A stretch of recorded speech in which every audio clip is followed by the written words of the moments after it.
Hello? What do you mean you're sick? What? Oh, they had the Hornby announcement this week. Well, I know it's not enough for a whole full episode, but that's what we decided. You're not coming in. You got any cover? Steve's away. What about Tom? Still mad at us about Laurie. Okay. George? What, George Williamson? Yeah. I can work with George. No, we won't make our own podcast. No, I promise. Yeah. All right. Get back soon. All right. Bye. It's not Murph, it's narrow-minded with James and George. And also we stole Steve's song. Yeah.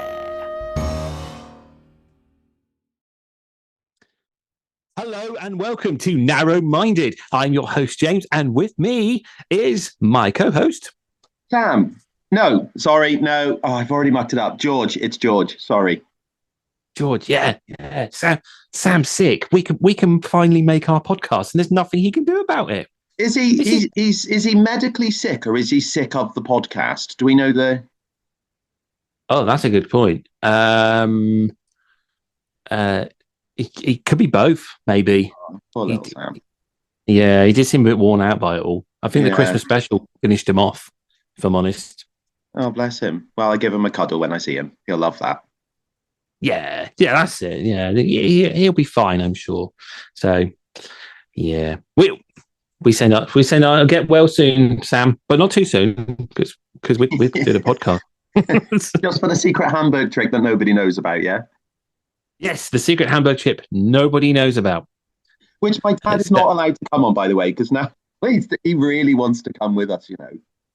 He wants a little Italian man on the trip. Will that help? So who wants to come with us? Sorry, who? My dad. Your dad? Yeah, he started. If anyone's come to an exhibition and I've been at recently, my dad is like my little helper now because,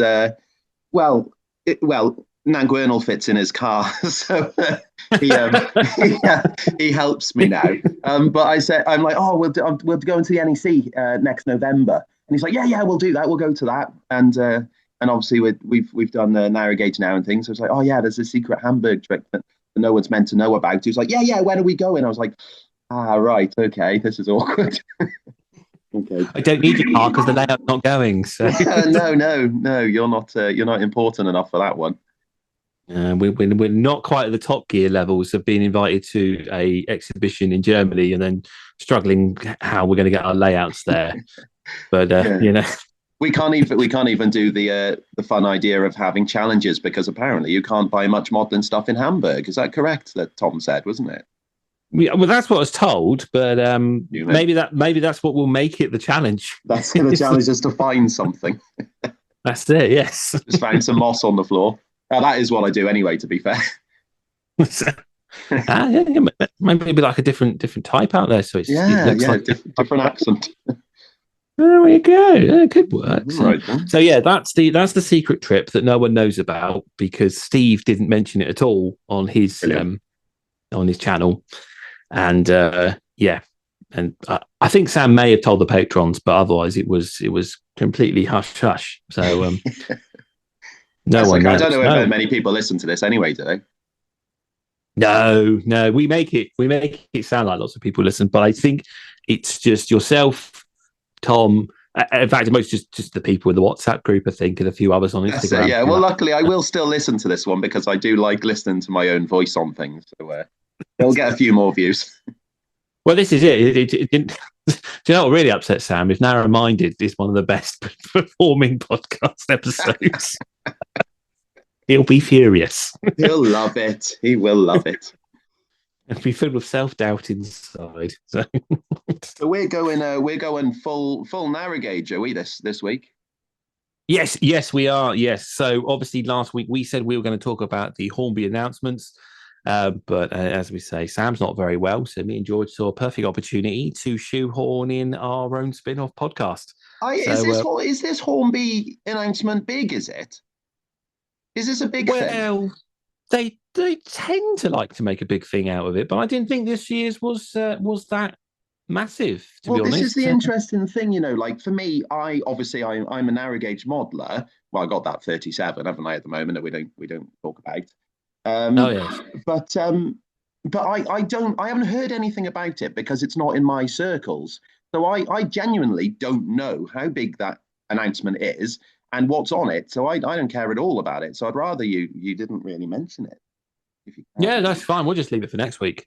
Yeah, that's all right. That's grand. Well, I say next week. I mean, next week could be Merp. It could be Narrow Minded episode 2. It We'll depends where see. the way things go, don't it? People will So vote with their ears, won't they? exactly. They'll tell us what they want, and probably want narrow gauge. That's the impression I'm getting these days. People are loving the narrow gauge. Yeah, absolutely. So talking to narrow gauge, then have you been up to any narrow gauge modelling?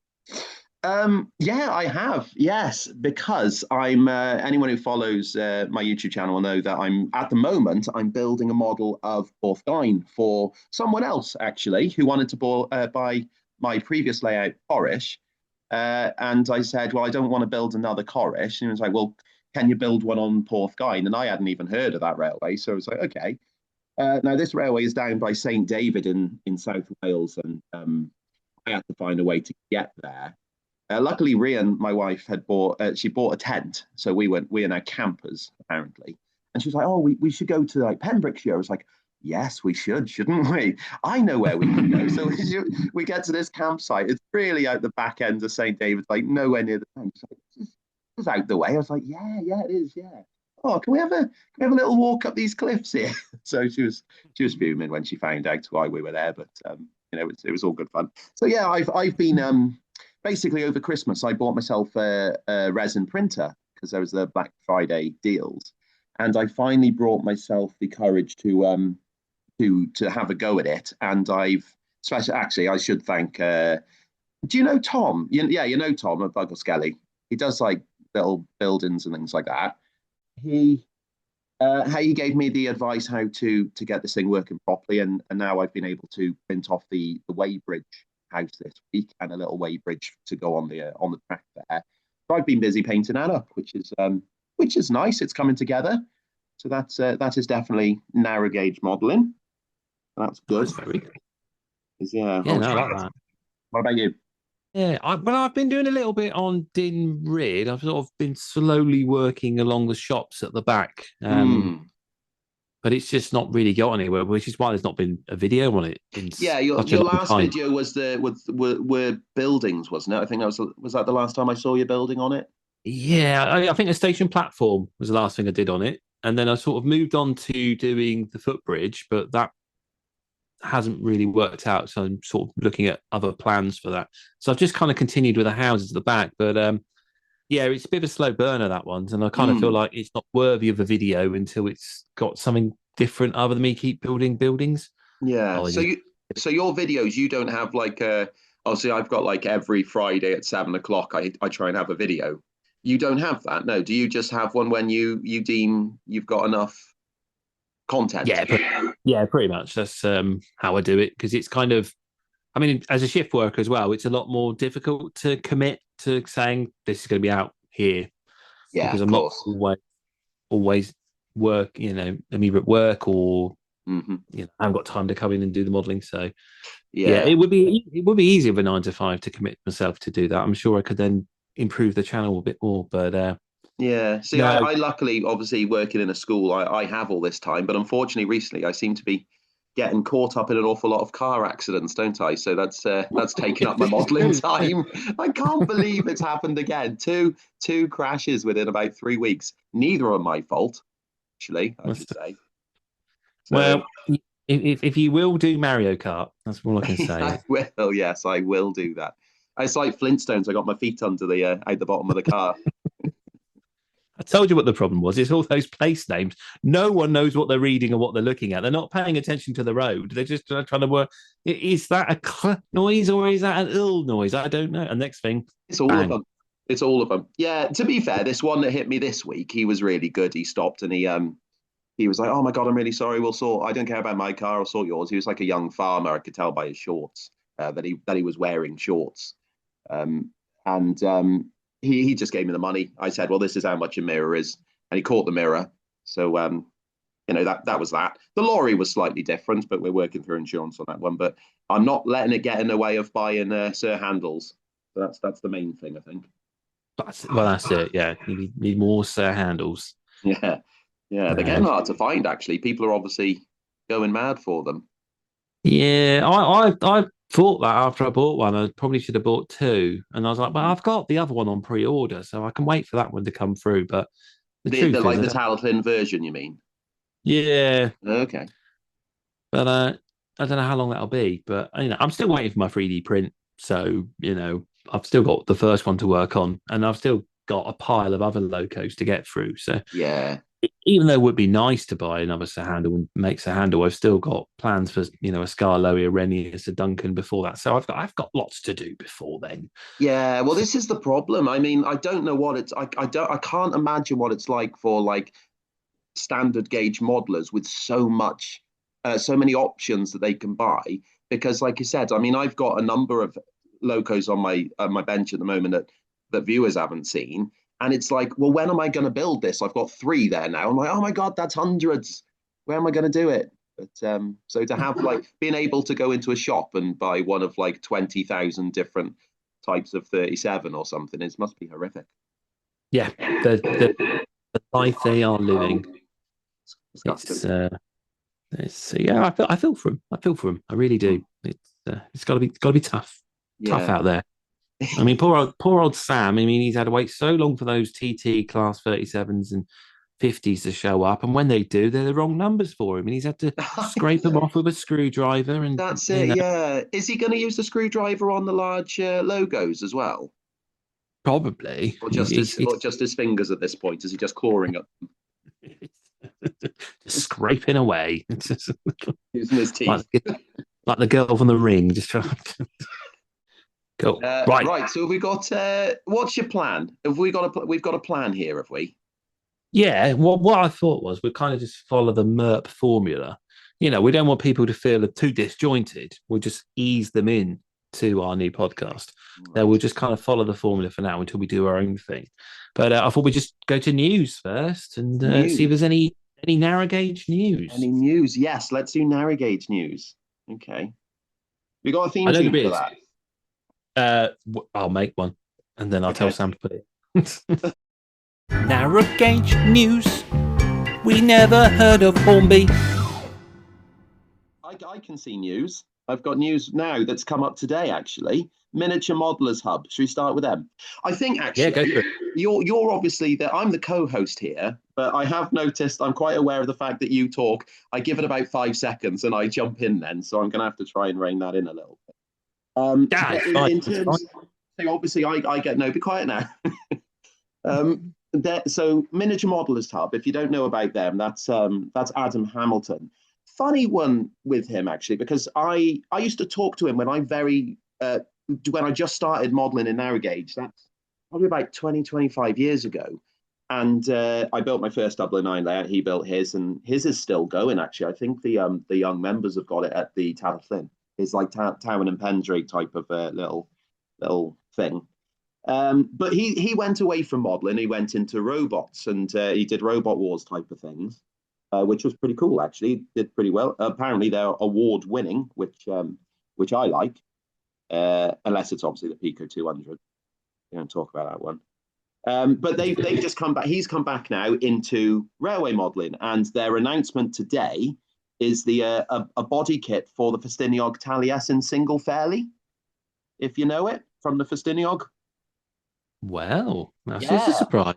I know. Now that is actually, because I saw the renders of it. I was like, well, what chassis is that? It's the Sir Handle, Bachmann Sir Handle. So it looks pretty good, actually. That's pretty cool. But that obviously means that the Sir Handle chassis are now even going to be harder to get hold of, because now we've got a wider range of locomotives we can create with it. See, this is going to be the problem. It's a bit like the Peter Sams, isn't it? They they're getting swept up to use for other models. And on the group chat, I asked the other day, I need another Sir Handle, and I was starting to struggle to find them. So, like I say, this is going to get worse. Now they've got them for the 1876 to 1900 era. So early models there. But that's quite good because Bachmann do the ready to run double fairlies for the Festiniog. So now you can have your single fairly alongside them. So that's quite a nice addition to. It's a smart addition, I would say, for them to go for that. I think that sounds pretty cool. I like it. You'll get one for Dimrid now, won't you? Surely. Probably. I usually get everything, so makes sense to just buy another loco. But the thing is, right, with the Peter Sams and the Sir Handles, what are you doing with the bodies? Because I feel, like you say, they get swept up. There must be like hundreds and hundreds of these die-cast bodies out there that are just sitting around doing nothing. Well, my first option was to take the faces and put them on little cocktail sticks and have them around the circumference of the room to ward off anything else. But I actually, funny you should bring it up, because I've had them just in a pile. I've got one for Tom because I think Tom asked. He asked for one.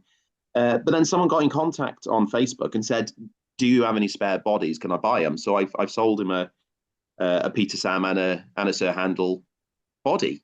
I was like, well, that's fine. I don't know. I think he was just going to put them on a dummy chassis from 4Ds and have them sitting in a siding or something. But that's Miniature Modelers Hub. Now the closest I've got for 4Ds, because I thought it would be quite nice to mention all like the bigger solo sort of manufacturers of resin kits here. Because really, 009 it's more, as narrow gauge modelers, we're always kit building as opposed to ready to run. So it's quite nice to mention those. 4Ds really is the Sidar, isn't it, that Rapido have come out with.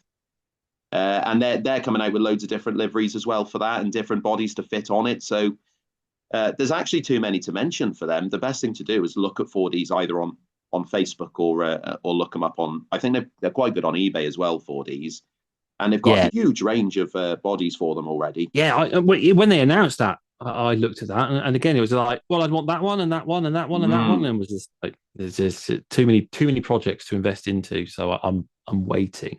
Yeah, they contacted me like it was a couple of years ago now to tell me that they were doing it. So I've known for a very long time, and my parents live not far from Kerry, so I'm very tempted to do a Kerry tramway, like a login little layout when that's available, because it'll be a hell of a good little engine, won't it? Hell yeah! Oh, yeah, I'm looking forward to it. It's nice to see another ready to run. We got Bachmann and we got Pico, but yeah, to see what Rapido do will be very interesting. I'd also say I've spoken to them recently and said that's because I read somewhere that they were like, oh, they're getting out of the 009, whatever you say, the bucket of 009 that they're in at the moment. I don't know what the real phrase is, but they've said no. There's definitely more that they would like to do. So hopefully they'll be, because I think that engine is going to get swept up, and you'll see them on every layout at 009 layout at shows, won't you? That's how Steve's got into it, isn't it? Because it's kind of he's spotted one that looks quite Caribbean looking, and the next thing he's gone and built a Caribbean-based 009 layout. That's it, ready in time for it, which is brilliant. But you think of it, obviously everyone has the double fairlies, and it's actually like, I don't know, it's a double-ended sword, because for me personally, I like narrow gauge modeling because it's so unique. And then you go to an exhibition and every 009 later say, oh, there's another double fairly, and it's pulling two coaches or two bug boxes or whatever. And it sort of ruins that a little bit, like the special little feeling you get from it. But the double fairly, obviously, it's a big engine. Whereas this engine is so small, it can literally fit anywhere. Like it will fit on anything. So I think we'll see a lot of them around. Yes, I think we will too. I think they're really great. So I think what we should probably talk about this week is if you wanted to get started in narrow gauge modeling, with all these wonderful models coming along, how do you do it? So I think maybe we should take a break, and when we come back, we'll talk all things narrow gauge, not just 009, I suppose. No, we can mention the others, can't we? There's other scales. Yeah, others. There's more to see. Don't go away.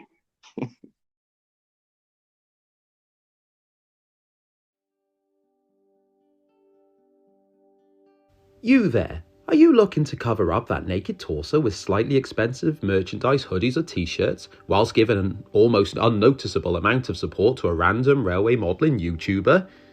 Not really, no, I'm quite happy naked.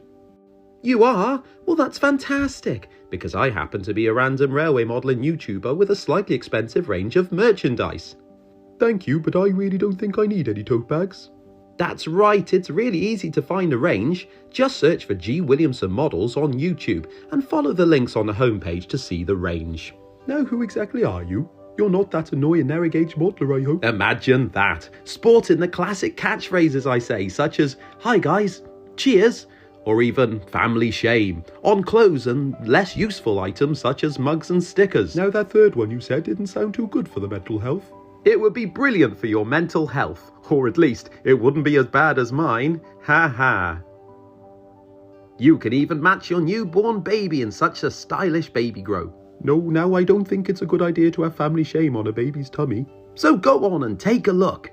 It would be great to be able to afford food this month. Remember, G. Williamson Models on YouTube. Cheers. Now I think someone should check that guy's okay. Right then, we're back. And this week we thought we'd talk about getting into narrow gauge. I mean, it makes sense, really, because why else would you be here listening to Narrow Minded? So, I suppose maybe we start off with how did you start in your narrow gauge adventures? And George, how did you get there? Well, I started by being we grew up. Obviously, I'm in Wales, and my granddad had a cottage in Tywyn, so we spent every holiday in Tywyn, and I, from a young age, being autistic, obviously had the link to the trains. So my mum would have to leave me not leave me, she was there as well, actually, I should say that at this point before safeguarding gets flagged up. I'd be on the platform and I'd just sit and watch the trains when I was in a pushchair, and it went from there. You know, that when I was old enough to leave them on the beach because I don't like the beach, I would go up and sit and watch the trains as a teenager, and then it sort of just went that way. I mean, when I got into actual narrow gauge modeling, that was a complete accident, because I ordered. I was probably about 14, and I ordered a model of it was the Rodney Stenning TR number 3, and I ordered it off eBay thinking it was going to be a die-cast model that I could put on the shelf, and it turned up obviously as a kit of parts, and I was like, well, right, okay, well, what am I doing with this? So I joined a forum and found that this is a thing people do, because I was so used to modeling being, or railway or model trains being, you bought the model and you put it on the track and ran it, that I'd been doing in 00. So that was it. Then from there, I didn't stop it. I fluctuated through basically every possible scale multiple times, and eventually I've come back to 009 recently. But yeah, it's always been in my blood, I think, and it was, I think it was just a matter of time until it hit. So yeah, what about you? Yeah, I think obviously I didn't grow up in Wales, so I never had that lovely privilege. And I think as a child, I think we went to North Wales maybe once, and I remember going to seeing the Festiniog, but we didn't go on it because it was too expensive. So my dad weren't paying for that.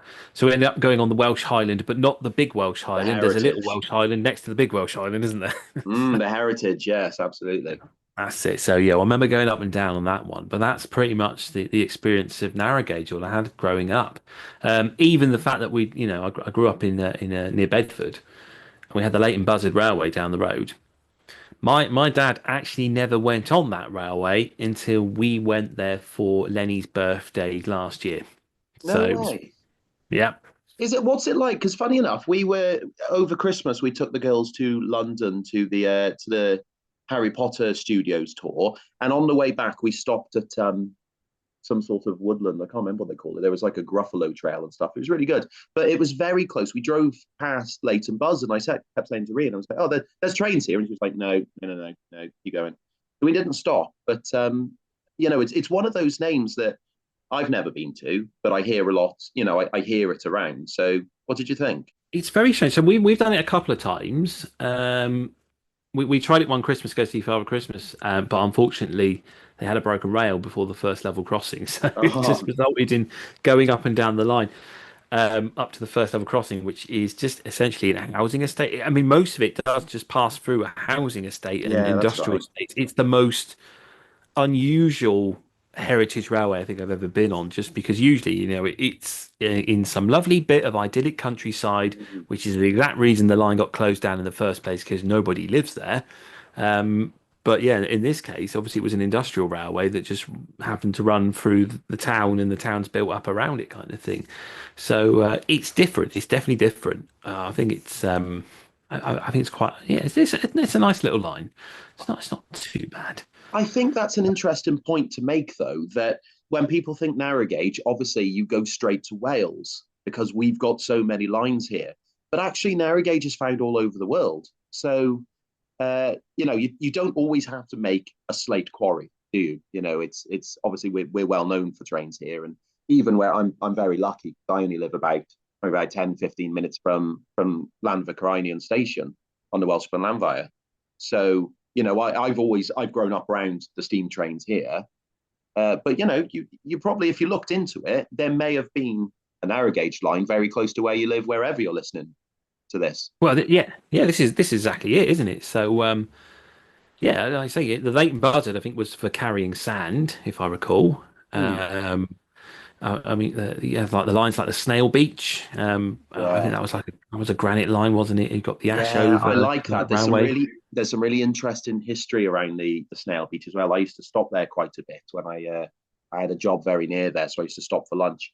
Just because there was a horrific accident going down the main shaft in the middle. It's quite like haunting, but still, the trains are nice and it's lovely views, so don't worry about the death. There's other, you don't have to moral that bit. But yeah, But no, it's like I say, there's so many different varieties, and this is something. I mean, I did a talk a couple months ago for a model club, and it was obviously about narrow gauge modeling. And one point I was making is what is narrow gauge, and where would you find it? And it was basically, if there was a job to do and you didn't have the money to get a standard gauge engine up there, they stuck a narrow gauge line there, and it would do the job. It didn't have to go. If you needed to get into a quarry, the standard gauge would need big viaducts or blast through the hills in tunnels, whereas the narrow gauge would be sort of snaking round the hillside, and it was a lot more cost effective, which is why you found them in really obscure places. yeah, yeah, that's it, isn't it? I think that's the appeal of it, Mm. is that it can be squeezed into almost anywhere, which is also what makes it quite, particularly if you're a double O gauge model, you don't have the room, but you don't want to go to N gauge because it's too small. And this is sort of the happy compromise because it's an N gauge track plan on a double O scale sort of modeling. Yeah. And obviously, we said there are other scales available within narrow gauge, but the most common one is obviously 009. And like you say, there's so many different railways out there you can base it on. You've got the various MOD railways that use the Yeah. narrow gauge. You've got, I mean, there's even like nowadays, you've got touristy railways. Like there's, I'm trying to think of the place in Cornwall on the old Southwestern line. They've got a couple of the old Quarry Huns that's run up and down on there. Oh yeah. And someone made a beautiful model of it as well as an exhibition model. And the name is it Launceston? I think I off the can't top of my head. remember. I'm not sure if it's not in Wales. To be fair, as much as I've said that you can do it anywhere, I'm very like it does have to be about 30 miles from my house, otherwise I won't model it. So, but the other thing is, these railways, like I model mostly, my current layout of the Taff Linton Ag Wernal is preservation. It's current day. And I should probably point out, I'd say congratulations to the Taff Linn at this point because they've just been. Have you seen the lottery grant they've had passed now? No, I knew they were applying for it and that, and I saw there was an announcement today, but Yeah, I haven't got around to they've watching their had it. I video. think yesterday 3.7 million. I think it was. They've been awarded. So Wow. obviously, like I say, the work they've done behind the scenes and paperwork must be phenomenal. Like years of application for that. But I mean that means again this railway is going to leap forward. It's going to be an amazing thing for them. So I will That's have to it. make a new layout at some point to put that into it as well. I've changed it. So Yeah, like you say, yeah, Wales is probably the most common choice, isn't it, for narrow gauge? But there are lots of different things. And then we say, our friend Steve has recently got into 009 modelling. We sort of bullied him into it, I suppose. Well, so he says. I think he quite willingly walked into it personally. But obviously, he saw what Rapido are about to produce, and he thought that's quite a Caribbean-looking train. And so, as he does like to go off and jet out to the Caribbean quite a bit, he's decided to make a little 009 layout. And his is quite good for a starter, isn't it? Because it's essentially just that loop of track and a few sidings, and he's really enjoying it, isn't it? So it's kind of you don't have to buy too much, I think, to enjoy this scale, which is probably where it's got a bit of an advantage if you're sort of coming into the hobby, because you may like look at like the mainline stuff and think, oh, it'd be great to have one train passing another train, and then I want a yard here and a couple of stations here, and the next thing it's a massive layout build that you might have taken on too much. Whereas narrow gauge is generally just a little single track and like I say, a couple of sidings, and you can pretty much it's just you can you can buy the starter sets that Pico do, and you're good to go, kind of thing. Yeah, I mean, I'd agree really, because one project I've always sort of had an itch for is the London Underground. But as soon as you start looking at the stock for that, game's over for me. Really, at where I am at the moment, it would cost thousands. So yeah, you're right. I mean, I'm quite lucky as well because I'm very I will flick between projects extremely quickly. And I've put a teaser out this week for my next project for myself in Dublin 9. And I said to someone guessed it and said, "Are you confirming that?" I was like, "Well, I can't confirm it because I might change my mind tomorrow because I've got an idea of something else now." So but with like the Tallaght, for example, I run it as a prototypical Tallaght layout or Skarloey Railway equivalent. But that means I can't run anything else on it. So I can't suddenly buy a double fairly because it won't look right on it. So it's restricting my my buy-in. So it's very clever. Well, I say buy-in, I get free stuff, don't I? So I don't worry. You're just a grifter at the end of the day, aren't you? That's all you are. We all are, really, aren't we? That's what brings us. That's it. But yeah, no, yeah. If you pick somewhere like that, don't you? You are limited in what you can and can't run on it, and that is, as you say, in a world where models get more and more expensive, that's quite a sort of savvy way to be. Whereas I just decided that I was going to have some fictional railway that I've just made up, and they have anything run on it. That's good, isn't it? They will accept anything. Anything. It will run anything. They will turn up in a colour, but they will eventually be painted the blue livery, and that's that. They live on that railway now. Very good. So yeah, there we go. So yeah, I think if you were looking at sort of starting 009, because when I've tried it like a couple of years ago. I say a couple of years ago. It was a long time ago, and it was before Ready to Run. And I was sort of a real novice to it. And I think I just wandered into those hurdles that kind of deflate you from doing the hobby. And it was a couple of gem kits, if I recall, and it was one of Dolgok and one of Douglas. And I think they needed like those Arnold chassis, which are like hen teeth to get hold of. Had no idea where to get them from, and eBay wasn't as big as it was at the time for finding stuff. So it was kind of luck of the draw if you went to a show and you happened to find these chassis. So I think in the end I used the Minitrex 060 little tank engines they used to do and just remove the center wheel. But they just ran awful because they were just obviously in one axle doing all the work. It's amazing how it's advanced in the last couple of years, really, isn't it? Like I said, when I started modeling, and it was those old sort of the Fleischmann chassis and things like that, and the Ibertrons, and they all ran terrible. So my track work and skills were terrible, and the things running on it were rubbish. So it was never going to work, was it? Really? But these days, like I say, apart from the Bachmann Skarloey, which I seem to do terrible with because I've had 6 of them now, and they've all ran terrible. Everything else is fantastic. I've got I've got Tallaght now. I haven't really run Tallaght. It's sort of been bought and just I think maybe a test run and then never really used. But I've never had any trouble with my Skarloey. It's odd. So lucky for you. But It's just the one. Yeah. but to be fair, the number 6, like number 6, not as in TR number 6, as in the number 6 Scarloey that I've bought is actually a Talon. So I've put the chassis on my actual Scarloey to see if it improves it. So hopefully it'll be something better. But yeah, I don't know. I mean, like I say, the Bachmann Peter Sams are fantastic, and when I built Corish, I had the one tattoo with the 4Ds body, and I did the exhibition at Mahuncliffe to start for the chorus, and it ran by itself for the entire weekend with no issues. Then I did the NEC, and it did the whole NEC with no issues by itself, and it's never faltered at all. It's been fantastic. Yeah, I think you're right. The Peter Sam is absolute. Well, I think it was an absolute game changer, especially with the 3D printed market that can follow it. The Sir Handel chassis seems just as impressive as well. I think obviously it's early days, but so far, I think it's really good. I've sort of ran mine in and that, and obviously you've built your Sir Handel and used it on your layout. Yeah, well, like I said, I mean, I bought my body for the Sir Handel from Miniature Modelers Hub. They sent me 2, so I was like, great, now I have to buy another one. So I bought another Sir Handel. No, Sir, hang on, where are we now? Sir Handel, yeah.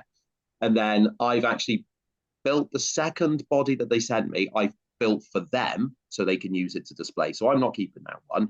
But they've also released a Chorus number 10, which is the Chorus Railways now like a new version of a Falcon that they have at the railway with a heightened cab compared to the original model.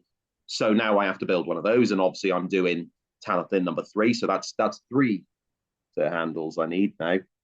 I need to get a new sponsor. I think. Maybe if Tim Dunn's listening, does he know anyone? Yeah, I hear Tim listens, but yeah, it's. I mean, that's cool. Yeah, I saw they'd done that because obviously you had the 3D print that you done for your Sir Handel, and then I said, is that a prototype? Or and you were like, no, you can buy it from the shop. So I went and bought their Chorus version without the buffers. Yeah, and then a couple of weeks later, they then went and launched a whole new range, haven't they? Like the various different ages of the locos, including number 1 and number 2 off Chorus. But I suppose that's the benefit of resin printing for them, because once they've got the main, because I know Alec at Westcliff Works does the same. She said to me, well, you've got the raw components that she's drawn up in 3D. So she wants to make a model, just puts them together in a different order, and you've got a new engine. And actually at that point, it's not like you're drawing it from scratch every time, because you've got these raw parts saved. You can just add a boiler on and that'll work and whatever. Now, obviously, there's more thought to it than that, but that's the core idea, I think.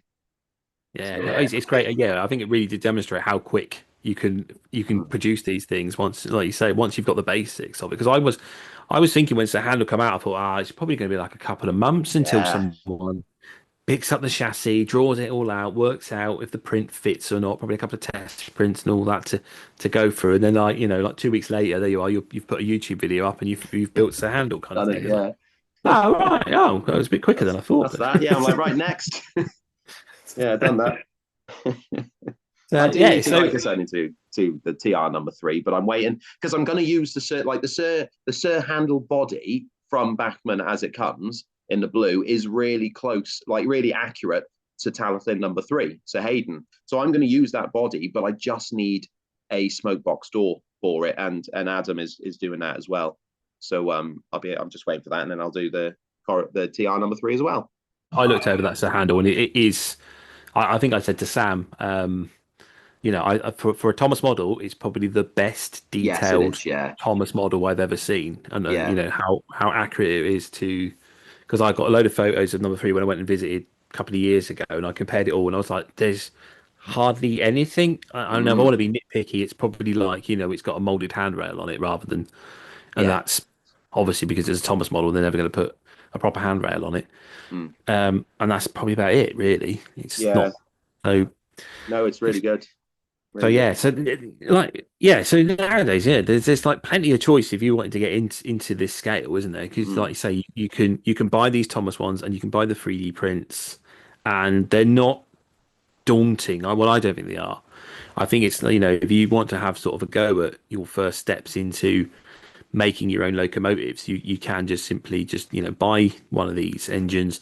You just take the body off, you put the 3D print on, and you can paint it in any color you like, really. I mean, I obviously mine, I just do like a plain blue with some red buffer beams. I don't go into the depths of lining, but you obviously you do lining, and I suppose it depends on your skill level and what you feel comfortable with. But Yeah, but like I said, you're right. Maybe it's easy for me to say because I'm used to doing it now. But I've even spoken to someone tonight who's had a go at their first resin print body, and they've contacted me and said, the masking hasn't quite gone right here. You might have seen it on Facebook. It's like a little yellow engine. It's done with like skirts and stuff. But he's done a really good job, And I said, well, this is why this has happened here, and this is why this has happened. But he's had a go. He's happy with it. He's weathered it up now. Obviously, watched my videos to get the idea, and then and he's on his way, And then once you've done your first body, you go, okay, great, I'll get another one. And they're not actually that expensive as a body. You can get cheaper ones.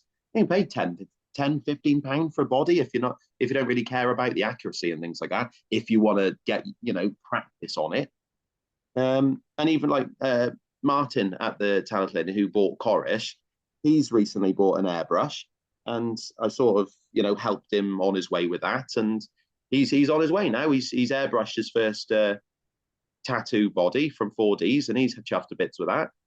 And there we go. So I think the main thing is have a go, isn't it? Because once you've had a go, you realise, okay, it's not so bad.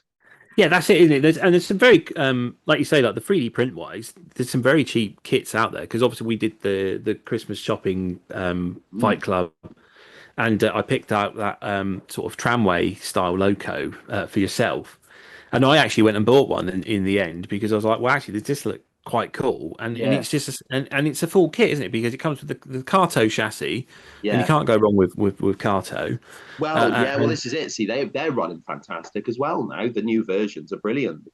Yeah, they are, and so you've got this brilliant chassis to start off with. So that's something that's going to work and not deter you from doing the hobby. Because there's nothing worse than buying something like you say it doesn't run very well, and you're like, oh, I can't be bothered with this. A nice little 3D printed body, and they're kind of freelance designs. Some of them, aren't they? So you can just paint them however you like, and sort of just to take your first steps into narrow gauge modelling. So, and engines aside. You touched on it before, but my Nanguernal is a 2-scale model of the station, so it's quite big into as far as narrow gauge goes. But the amount of people who build, Joseph, that model railway guy, did one in like a suitcase. So if you want to start out and get used to it, you only have to buy one of, like I say, one of these little starter packs of track, do a little loop, and actually that doesn't look too cartoonish for narrow gauge, because that's what it was designed to do. My layout for Dinrid was essentially the Pico starter pack, and I just added a little bit of extra streamline track for it. And that's, I mean, it got put as plan of the month in Railway Modeler just because that's kind of the idea behind it was, we take the starter pack and you can build a layout out of it. But like you say, you can start really, really small. And, my boy Lenny, he picked up a couple of narrow gauge bits at a train show because he decided he wanted a little narrow gauge layout, and we built it on one of those IKEA lack shelves. Oh yeah. And so with that you'll have to use streamline track, that you're not going to get any set track curves that will fit round that shelf. But we did it. We got those curves round. It's very tight, but most of the ready to run narrow gauge stuff out there will go round those curves. And we only found 3 or 4 locos that didn't like it. It tended to be anything with 6 wheels. But no, it's surprising, isn't it? Because Corus was the same. The only thing that stopped engines getting around Corus was how tight the clearances were on the bridge and things like that. But the engines themselves would get round those curves, and they were very tight. So I suppose they've planned that in, haven't they, for people to be making these smaller layouts. You can start nice and small. There's no excuse not to do it, and it's a good start size, I think. And then you can move on to bigger things, because I don't know about you, but I do feel that when it comes to narrow gauge modelling, we do need larger narrow gauge layouts at exhibitions, because they all tend to be quite small, just because that's the nature of the scale. But I do sometimes think, well, it is small, but then again, you could build something so big with it Yeah. and it'd still be quite impressive, kind of Well, thing. like like Bron Herborg, the Welsh Highland Railway layout. Yes. That's enormous, which is fantastic. That's taken it the other way. That's a bit like James Hilton that does. He really models in N-gauge now pretty much all the time. But he does the opposite. People take N-gauge and they say, oh, you can put this little train and make a landscape. But what he does is make tiny, tiny little layouts with N-gauge and focus in one little, one little bit of a shed or something like that, which really throws the idea of the scale on its head. And that's like the 009. I said I can run. Technically, my Nangwernal can hold like 6 bogie coaches in a train. I mean, the engines won't pull it, but it could, and that's what I like. That's the angle I take in my modelling now, is to have prototypically long trains in 009. And I don't use set track. I don't think I've ever bought set track apart from the points. I use flexi track for everything to get those natural curves, which I think really help the look when you. Yeah, it does. I mean, yeah, it always looks really good, obviously, and it's yeah. When you've been to Nangwernal, when you've seen what you've modelled, like I know it. I know exactly what you've made there. Oh, it's brilliant! It's brilliant. I lay out. Great. It's amazing that I got to the end, and I think I said before, I asked you about how often you have your videos, and I get asked a lot because obviously I'm teaching full time, and then I've got my family, and like this weekend I was redoing the bathroom, which I wasn't aware was happening until Saturday morning, so that was that. When do I get the time? And I was like, well, actually, the fact it is a pressure to get videos out for Fridays, but the fact that I've got this pressure means that it pushes me to build stuff. So I build layouts really, really quickly. Like Corus, I was off after COVID, because I was quite ill with COVID. So I got that done really quickly. Nangwernal was different because I had the pressure of the working full time alongside it. So it was a bit of a love-hate relationship when I built it, but now it's done. I don't look at it too often because Porthgyn's in the way. But when I did the Skarloey run-in session recently for a video. So I got Porthgyn out the way, and I cleaned the track off and run. I was like, oh, do you know what? Really nice sitting and looking at that layout. I'm pretty chuffed with it now. Yeah, so you should be. Should be. Thank you. It's a very good layout. I know. It's so good. I heard someone else is making the exact same layout. Yeah. Yes, they are. Yeah, that's nice, isn't it? You've said that, I think, as I've brought it up a couple of times on the group chat. It's not. It's a compliment that somebody, because someone did it with Corus. Somebody sent me photos of Corus, and I was like, that's weird. I don't remember it. Like, it was so accurate, but it was almost like an AI photo of my layout. It was like, it's right, but something's off. And it turned out he used my Corus videos on YouTube as a how-to to build a layout, and he built it exactly the same. And it was really spooky, but again, a real compliment that he did it. It's crazy, isn't it? Yeah. I mean, yeah, like you said, that is nice that people see your layout and they think, yeah, I want that. I'm going to build the same. So yeah, it's the ultimate compliment, I suppose, isn't it? It is, yeah, it is, isn't it? It's lovely. I mean, I've got this year. I was meant to go to Narrow Gauge North, but I cancelled that for another event, which I'm not doing now, because that's ended. Then I've got the NEC in November. Which one's that? Is that like World of something Railways? That's what's now more commonly known as Warnerley, isn't it? So okay, so I've been invited to that with Nangwernal, so I'll be going to that, and that'll be the last event for it then, and I'll be moving on. Oh, really? Well, I've got to make room for the new one, haven't I? Have I told you about the new one?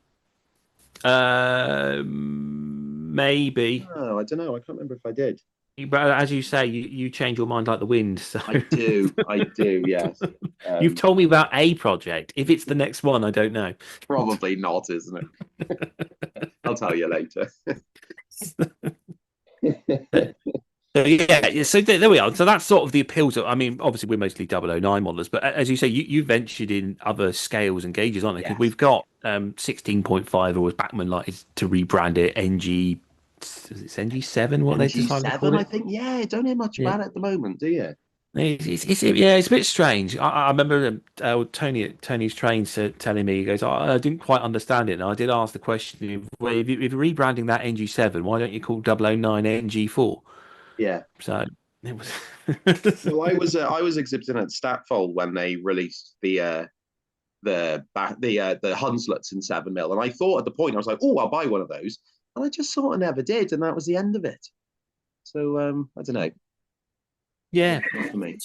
it's a strange one, but obviously, you know, for people listening and not quite aware, it is the O gauge equivalent of narrow gauge, but it's running on double O gauge track, or to the same size as double O or HO gauge track.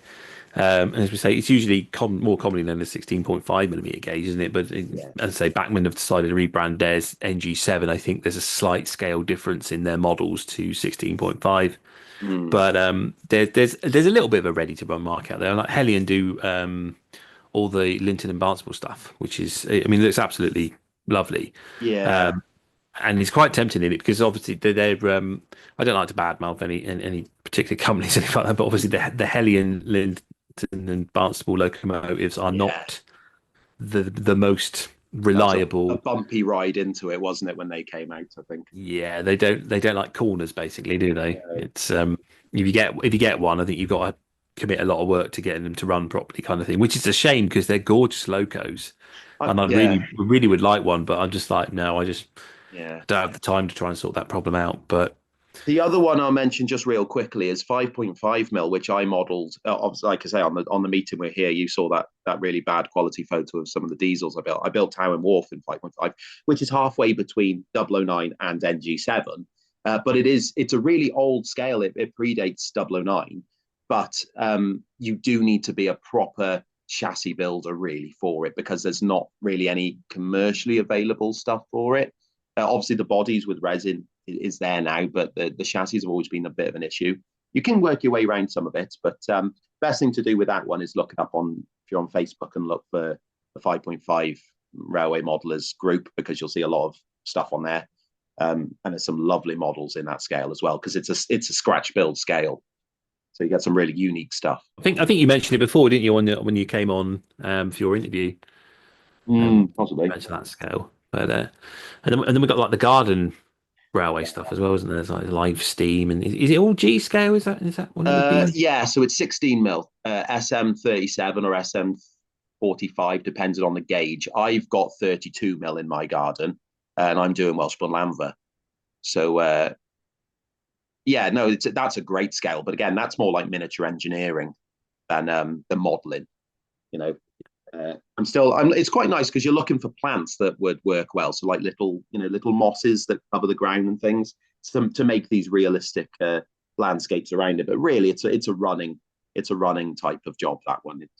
And you can get it if you've got a nice evening. You've got the barbecue going, and you can get wagons that fit like beer cans and stuff on them as well. So it's a bit like the Wallace and Gromit Railway in the house, isn't it? Really good.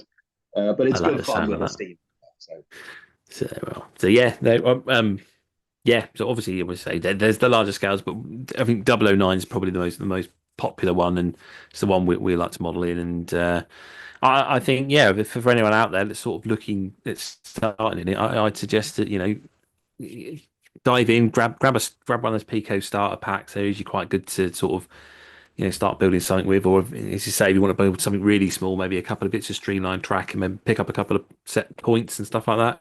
And then, I mean, the world's your oyster for ready to run locos and the various 3D prints you can add to it. So even if there's not something you particularly want in the current ready to run range, there might be a chassis in the ready to run range that you can put a 3D print on and sort of build your own, isn't there? That's it. Like I said, go straight, look at 4Ds, Westcliff Works, Miniature Modelers Hub, look them up, and you'll find like a magnitude of these bodies that fit the chassis, as you say, and then you're off then.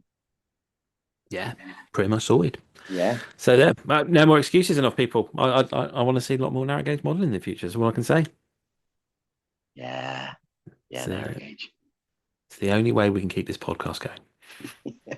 The new one, Narrow-Minded, yeah. Narrow-Minded with James and George. Yeah. And Rupert. Right, shall we take a break and then have a look at the exhibition diary? Yes, please. Cool. You there, me boyo. Do you like narrow gauge model railways? Yes, that's why I'm listening to the Narrow Minded podcast. Do you like comedy? I find George Williamson quite funny, so no, not really. If you like narrow gauge model railways and comedy, head over to Buggles Kelly Station. We've got some lovely little narrow gauge buildings, including a new buffer stop, plus your favourite comedy characters. Oh, thanks, boyo. Naughty Norman Place. Buggles Kelly Station. You won't be wasting your time. Right, we're back, and I think it's probably time to open up the exhibition diary. I know I've double checked; there is nowhere in Wales, so I can do this week. So That's a shame, because I was really excited about hearing it firsthand, the struggles, the anxiety. It's I think I should be okay. So for the upcoming weekend of the 24th and 25th, we've got the Southampton Model Railway Society's annual exhibition 2026 at the Barton Prevail College in Chestnut Avenue in Eastleigh, Hampshire. Kilmarnock and District Model Railway Club is having an exhibitional weekend at the Irvine Model Railway Exhibition. This is the Lindhouse building in the Scottish Maritime Museum in Irvine and Ayrshire. Kendal Model Railway Club's Model Railway Exhibition is all weekend as well at the Leisure Centre at Burton Road in Kendal, Cumbria. We have the Normanton and Pontefract Model Railway Society at the Pontefract Model Railway Exhibition at Pontefract Racecourse in Park Road, Pontefract, West Yorkshire. The Erith Model Railway Society of the Thamesmead Model Railway Exhibition at the Harris Garrard Academy at Yarnton Way in Thamesmead near Erith in Kent. And that's all for this weekend, because it was a bit slow in January. So, that's it, really. There's some on the 31st. It says the Glyn Valley Tramway Trust have got something at Bourneville. Yes. Then you see that St. Francis Church, Sycamore Road, Bourneville. I don't know what they're doing, or if it just means they're going to attend there, does it? I'm not really sure. It's the only narrow gauge specific exhibition news. Oh, yeah, that's true, isn't it? Yeah, I suppose I should have just looked for the narrow gauge ones. Yeah. But, probably should have just got a copy out of the 009 journal and see what was going on there. But yeah, there's a 7mm one, 7mm narrow gauge association, or Trent Valley area group are doing the one in Derby. Uttoxeter. Oh no, it's happening to me. I can't say English. Lost. No. You see, it's not so easy when it's someone else's language, is it? I'm sorry for everything, James. Oh, I've got so many letters to write of apologies now. It's only right that because it's the narrow gauge specific episode that we struggle with the English names. The irony. Oh dear. Oh dear, what a way to finish. There we are. Yeah. Well, yeah, I suppose. But there we are then. That has been narrow-minded, and hopefully you've enjoyed it and you want more. But don't be too harsh in how you ask for more, because Sam is a sensitive soul, and I fear he's already dreading putting this episode together. Will it? Do you reckon it'll solve if he sits on my lap when we record it? Do you reckon that'll help? Maybe. I mean, obviously, we brought this forward because he's not very well. So we had plans, and then they've gone out the window. So we kind of we decided to bring this a couple of weeks ahead of ourselves. He's got nothing going on tonight. So we were planning to. I had said to Sam, like, well, when we do it, like, me and George obviously host, and then we'll have you on as the guest, which he thought was quite amusing. So maybe he'll just be happy just to guest appearance on it. I don't know. I'll have to see. I'll have to look into who he is first. Yeah, well, he does a bit of narrow gauge modelling sometimes. Oh, does he? Yeah, not the TT stuff. I know that is narrow, but apparently it's scale accurate to width of track. So yeah, they say that, don't they? Yeah, but it won't. TT won't have any proper recognition until someone does a 3D printed body that will let you model a Isle of Wight loco or something. So for 3-foot gauge. Hey, that'd be nice. Really, just world's our oyster with this track gauge. It's coming in. That's all I can say.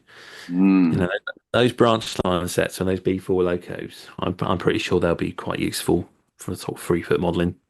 Is that why Tom bought that train set? Was that TT? Yeah, it was. There Yeah, you go. yeah. I did wonder. He was sort of trying to claim he was going to do a TT layout, but I did wonder if he's got something up his sleeve. He has, isn't he? Yeah, crafty on that one. Crafty. You never know what he's up to. So there we are. Right then, shall we sign out? And next week, Merp will return because we've already recorded that episode. So I can tell you that there'll be no narrow-minded next week at least. But if you want more, all you got to do is let us know. And how can they let us know, George? How can people find you? The best way to find me is what is it? It's YouTube. That's it. Yeah, YouTube. G Williamson Models at YouTube or Instagram. I do try to put pictures on Instagram. And I'm quite good at replying as well. Luckily, because of the autism, I don't like things left unread. So I do answer every comment. So yeah, there we go. What about you? You're on them, aren't you? Yes, I am too on YouTube as Western Signalman. Pop up on Instagram every now and again. Narrow-minded currently doesn't have any social media presence. That's how cool we are. We're just going to keep it that way. So if you do need to contact us, you'll just have to do it through MERP. So you'll have to find the Model Rail Replacement Podcast on Instagram. It's on YouTube as well. In fact, even if you do listen to us on Spotify, it might be a good idea to start subscribing to the YouTube channel. Just saying, things are happening. And otherwise, your options are to look for us on Facebook or give us an email at modelrailrp@outlook.com. Well, that's all from us at Narrow Minded this week. All I can say is I've been James. With me has been George. And we would talk about other things, but we like trains, so we like to keep it narrow minded. Nice. Thanks for listening. Goodbye. End of the line. All change, please. All change. That was Narrow Minded with James and George on a podcast. Yes, Merp will return next week. And we're still using Steve's tune. Yeah.